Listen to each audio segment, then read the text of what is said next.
दूसरे पिला दिया गया शराब, तीसरे उसके हाथ में तलवार, चौथे इसको बिच्छू डंक मार दिया। जिसको पाएगा उसको काट डालेगा। उसी प्रकार वहां भगवान स्त्री का रूप धारण करते हैं, रैंद्री मोहिनी का रूप। बोलिए मोहिनी भगवान की जय हो। जब मोहिनी रूप में भगवान आते हैं तो वहां का कैसा दृश्य है। महाराज शुकदेव जी कहते हैं, एवं स्तुतः सुरगणैर भगवान हरीश्वरम तेषाम अविद्यं स्वहमेत्वबद्धपि महामणि किरीटेन काबहु केयूरान श्रुतं भूषिताः कर्णाभरण भूषितं कपोलमुखैः। सुंदर विश्वकर्मा भगवान जैसे उस गहनों को बनाए हैं, सुंदर स्वरूप में नव वधु के समान धीरे धीरे चल रहे हैं। वायु देवता उनके पल्लों को उड़ा रहे हैं। जब ध्यान गया राक्षसों का तो राक्षसों के मन में हुआ कि अगर यह स्त्री आकर के हम लोगों को झगड़ा को दूर कर देती तो अच्छा होता। भगवान तो वहीं जाते हैं जो हमारी भाव हो। जाकी रही भावना जैसी प्रभु मूरत देखी दिन कैसी। प्रिय भक्तजनों, उसी समय भगवान उधर ही चले आ रहे हैं। राक्षसों का जो भाव था, जब नजदीक आ गए तो मोहिनी रूप में भगवान ने कहा, वाह, मैं तो सोचती थी, जानती थी, देखी भी थी स्त्रियों में ऐसा झगड़ा होता है, लेकिन आज देख रही हूं पुरुषों में इतना छीना झपटी। स्त्रियां तो केवल बदनाम होती हैं, आज मैं पुरुषों में देख रही हूं इतना झगड़ा हो रहा है। राक्षसों ने कहा तो झगड़ा को दूर कर दो। नहीं, मेरी सास मां बहुत क्रोधित है, घड़ी देख रही होंगी, 5 मिनट अगर विलंब हुआ तो 5 लाठियां खानी पड़ेगी। 1 2 नहीं, 5 लाठियां। राक्षसों ने कहा 1 2 लाठी खा लेना, लेकिन झगड़वा तो हम लोगों का दूर हो जाएगा। प्रिय भक्तजनों, उसी समय भगवान मोहिनी रूप में थे। भगवान ने कहा, शास्त्रों ने कहा कि ज्ञानवान व्यक्ति हम जैसी स्त्रियों पर विश्वास न करें। राजा परीक्षित जी कहे, क्यों? क्योंकि मोहिनी रूप में भगवान कहां से आ रहे हैं, कहां जाना पता ही नहीं है। कहीं काम बिगड़ जाएगा तो कहां ढूंढेंगे, कहां चली गई। तो राक्षसों ने कहा, यह बहाना मत बनाइए, आप कहां से आई हैं, कहां जाना है, इससे हम लोगों को कुछ नहीं लेना देना। आप हमारे झगड़ा को दूर करके जाइए। तो भगवान मोहिनी रूप में कहे, त्रिवाचा करिए तब मैं कुछ हाथ बटाऊं। राक्षसों ने कहा, हम लोग विश्वास करते हैं, विश्वास करते हैं, विश्वास करते हैं, इसलिए आप हम लोगों के झगड़ा को दूर करिए। हाथ में ले लेती हैं। उसके बाद कहे, देवो भूत्वा देवांजजेतो। अमृत तो भाई देवताओं की वस्तु है, जितने भक्त बैठे हैं उनको भी पिलाना है। देवता 33 करोड़ हैं, उनको पिलाना है।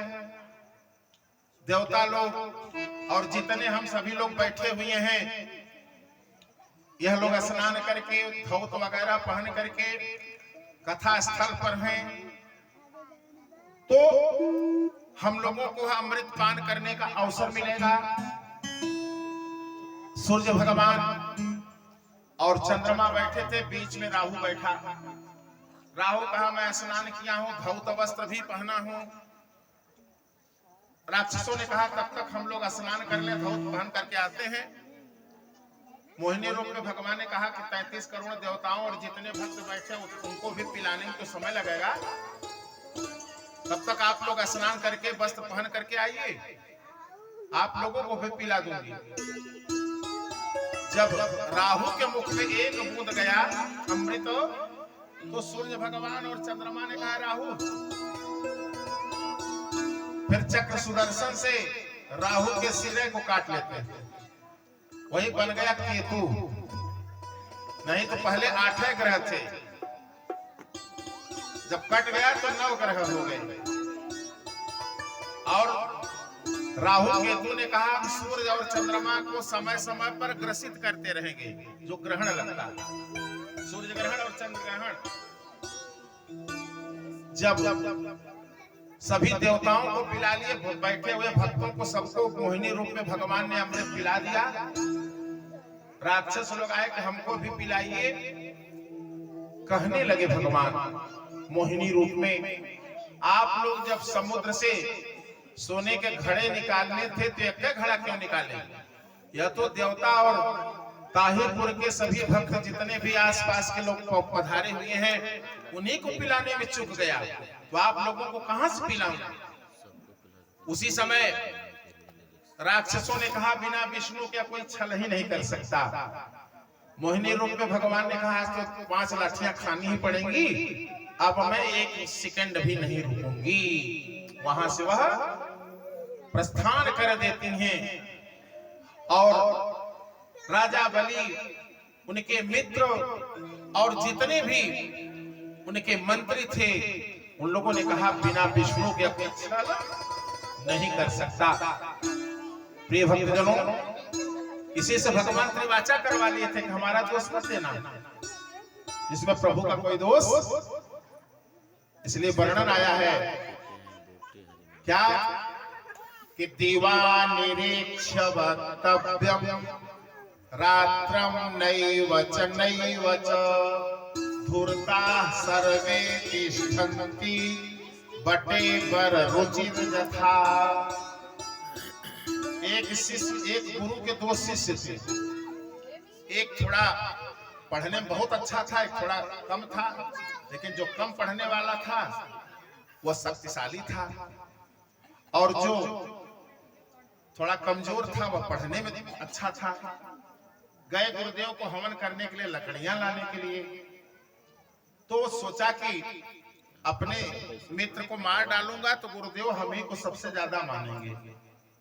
तो कहा भैया मारने से पहले मेरे पिताजी के, मेरे माताजी के घर यह पत्र दे देना। तो लिखा उन्होंने सशिख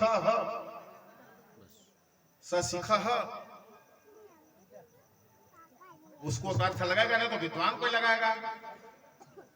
राजा भोज का राज था।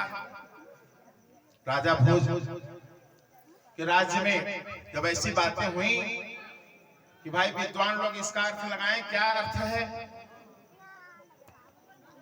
तो किसी को अर्थ नहीं आता। उसी समय बररुचि नामक ऋषि थे। भाई बात आई कि अगर 3 दिन के अंदर उत्तर नहीं मिल जाता तो सभी ब्राह्मणों को फांसी हो जाएगी। ये हमारे राज्य में और इन शब्दों का अर्थ नहीं निकल रहा। बररुचि वगैरह जितने ब्राह्मण थे सब वह दूसरे राज्य में भाग जाएंगे। इतने में पग यात्रा करते हुए जा रहे थे, रात्रि हो गई, बरगद के पेड़ के ऊपर चढ़ गए और अर्धरात्रि हुई तो सियार के बच्चों ने कहा अपने माता पिता से कि बहुत भूख लगी है।